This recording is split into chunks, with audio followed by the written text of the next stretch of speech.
Le 1er et 4 novembre prochain aura lieu à Sainte-Tulle, à côté d'Aix-en-Provence, le 16e Congrès orthodoxe européen, qui est organisé avec la bénédiction de l'ensemble des évêques orthodoxes de France. Pourquoi un tel congrès qui a lieu donc tous les 3 ans? Ce congrès est une réponse à la situation de dispersion des orthodoxes en Europe occidentale. Les orthodoxes en Europe occidentale sont à la fois extrêmement divisés, divers par leurs origines et en même temps extrêmement dispersés dans l'espace. Donc pour répondre aux difficultés de cette situation, nous souhaitons organiser régulièrement un moment où tous les fidèles orthodoxes, clercs ou laïcs, sont invités à venir se rassembler pour partager ensemble un temps fort. Ce temps fort, c'est tout d'abord des temps de prière commune. Chaque jour, dans le congrès, il y a un moment de prière, un office qui est organisé, et le point culminant, c'est la grande liturgie du dimanche matin qui est célébrée dans toutes les langues et selon toutes les mélodies des fidèles présents et qui permet de faire vraiment l'expérience de l'Église orthodoxe de façon quasi universelle, dans un esprit qui rappelle celui de la fête de la Pentecôte. Se rassembler aussi pour pouvoir réfléchir ensemble à notre foi orthodoxe.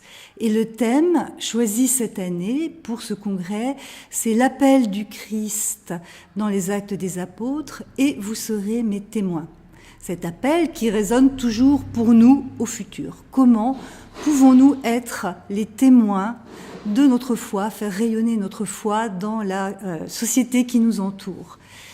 Pour ce faire, donc, nous proposons à ceux qui viendront participer à la fois des moments de réflexion avec plusieurs conférences ou des tables rondes qui permettent d'envisager la question du témoignage aussi bien par rapport à la société contemporaine ou dans sa mise en place plus concrète et plus sociale face aux grands débats de notre époque comme les questions de bioéthique.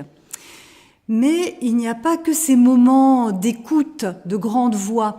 Il y a aussi des moments importants qui sont des ateliers où chacun est invité en petits groupes à venir échanger sur des sujets très divers, aussi bien des sujets peut-être fondamentaux sur la spiritualité ou la théologie que des sujets pratiques. Comment est-ce qu'on peut faire de la catéchèse dans sa paroisse? À quelles difficultés les parents sont confrontés pour éduquer leurs enfants? Pour qui, donc, ce congrès orthodoxe européen, à qui est-il destiné? Il ne faut pas s'y méprendre, ce n'est pas un congrès universitaire, il n'est pas réservé à des spécialistes ou à des étudiants. Il est vraiment ouvert à tous, et je dirais même pas de 7 à 77 ans, mais de 1 à 100 ans. Ce congrès, il est là pour accueillir tout le monde, y compris des familles qui viennent très nombreuses, et nous faisons en sorte que les enfants puissent être pris en charge dans une garderie ou pour du catéchisme pendant les temps de conférences ou d'ateliers. Et il y a des participants à ces congrès qui y sont venus pour la première fois tout petits et qui continuent à y venir régulièrement, tant la richesse des rencontres qu'on peut faire pendant ces quelques jours est grande et tant le bénéfice qu'on en garde en repartant est important. Enfin, ce congrès est organisé par la Fraternité orthodoxe en Europe occidentale. La Fraternité orthodoxe existe depuis les années 60. Elle a été fondée par un groupe avec des personnalités qui ont marqué l'histoire de l'orthodoxie en Occident, comme le père Cyril Argenti, Elisabeth Bersigel, Olivier Clément, Jean Tchékane.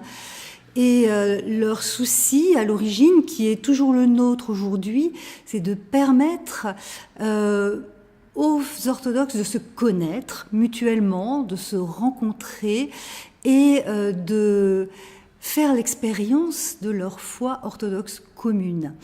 Pour cela, la fraternité orthodoxe développe aussi bien des occasions de se connaître, comme des congrès, soit à l'échelle européenne, soit à une échelle plus locale, ou bien des outils pour aider aux célébrations en langue française, par exemple calendrier liturgique qui paraît tous les ans, des traductions des offices, et aussi une aide pour la catéchèse. Il y a une collection importante d'ouvrages de catéchèse pour les enfants, catéchèse par l'icône, autour des grandes fêtes, un livre aussi sur la liturgie, un autre sur la vie de Saint Nicolas.